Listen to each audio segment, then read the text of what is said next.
पाठ 3 समझदार नन्ही। सौप्रथम विकल्पों आपेला छे। पहलो विकल्प, बिच्छू को खाली जग्या सूझी, शैतानी। बिच्छू अपनी गंदी आदत का खाली जग्या था, गुलाम। बिच्छू के प्राण पुनः किसमें पड़ गए, संकट में। मौत सामने देखकर बिच्छू को किसकी याद आई, नन्ही की। बिच्छू ने किसे डंक न मारने का वचन दिया, निर्दोष को। बिच्छू दूसरी बार कहाँ गिरा, पानी की धारा में। પછી ખાલી જગ્યાઓ આપેલી છે। नन्ही ने बिच्छू की खाली जगह पुकार सुन ली, करुण। बिच्छू खाली जगह में फंस गया था, दलदल। डंक मारने बिच्छू का खाली जगह था, स्वभाव। मैं बिच्छू की गंदी आदत छुड़ाकर रहूंगी। चलो एना पछी सही वाक्यांश चुनकर विधानों को पूर्ण कीजिए। नन्ही ने बिच्छू को बचाया क्योंकि उसे बिच्छू पर दया आ गई थी। नन्ही पीड़ा से तड़प उठी क्योंकि बिच्छू ने उसे डंक मार दिया था।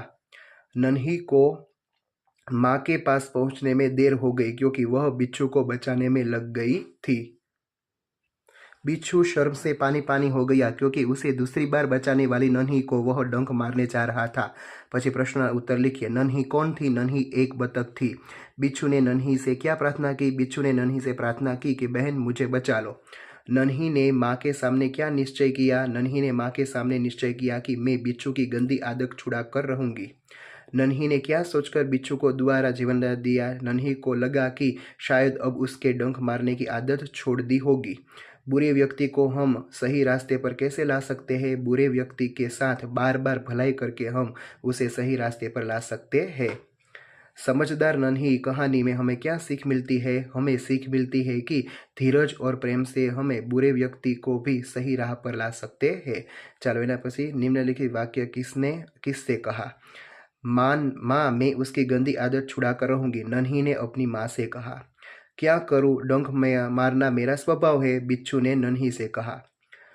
तुम यह गंदी आदत छोड़ दो, यही नहीं तो मुसीबत में कोई तुम्हारी मदद नहीं करेगा, नन्ही ने बिच्छू से कहा। भलाई करना मेरा स्वभाव है, नन्ही ने बिच्छू से कहा।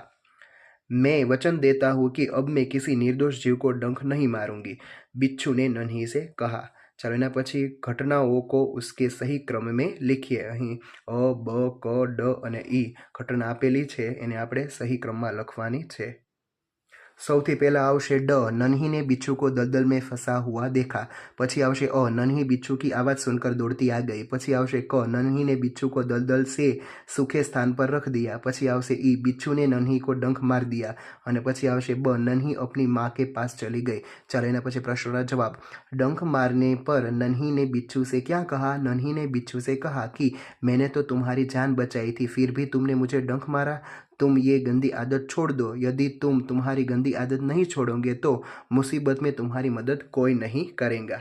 चलो एना पछी माँ ने नन्ही से बिच्छू के स्वभाव के बारे में क्या कहा? माँ ने नन्ही के बिच्छू के स्वभाव के बारे में बताया कि बिच्छू अपनी गंदी आदत का गुलाम है। तुम उसे चाहे कितनी बार बचाओ, वह बार बार डंक मारता रहेगा। पछी बिच्छू को पछतावा क्यों हुआ? नन्ही ने बिच्छू के साथ भलाई की थी, फिर भी बिच्छू ने डंक मारने की आदत नहीं छोड़ी। उसने दूसरी बार नन्ही को डंक मारने की कोशिश की। इस बार उसे गलती समझ में आई और उसे पछतावा हुआ। नन्ही बतख का स्वभाव कैसा था? नन्ही बतख का स्वभाव भलाई और मुसीबत में पड़े को बचाना जैसा था। बिच्छू का स्वभाव जानते हुए भी उसे बचाती है। भलाई करना ही समझदार नन्ही का स्वभाव है।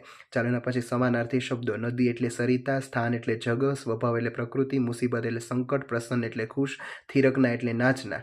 चलो पछी शब्दकोश में क्रम सौथी पहलो आवशे डंक, पछी आवशे नदी, पछी बिच्छू, पछी मुसीबत अने पछी शैतानी। चलो एना पछी वाक्यो आपेला छे, तेमां तमे विराम चिन्होनो उपयोग करीने फरीवार वाक्य लखवानुं छे, विराम चिन्हो लगाडवाना छे। बिच्छू बोला, नन्ही बहन आज तुम जीत गई। क्यों भाई, तुमने मुझे डंक क्यों मारा? यहाँ प्रश्नार्थ चिन्ह आवशे। बिच्छू, भाई ठिठक क्यों गए? डंक मारो, भलाई करना मेरा स्वभाव है, बहन मुझे बचा लो। चलो पछी मुहावरे का अर्थ। पेलू छे अनसुनी करना एटले ध्यान न देना। माँ की बात अनसुनी करके अच्छा नहीं किया। शर्म से पानी पानी होना, बहुत लज्जित होना। चोरी पकड़ी जाने पर नौकर शर्म से पानी पानी हो गया। राह दिखाना, सही रास्ते पे लाना। नन्ही ने बिच्छू को सही राह दिखाई। અને છેલ્લું થીરકને લગના, ખુશી સે નાચના। સંગીત સુનતે સુનતે લોગ થીરકને લગે। અહીં તમારો ત્રીજો પાઠ પૂરો થાય છે। Thank you.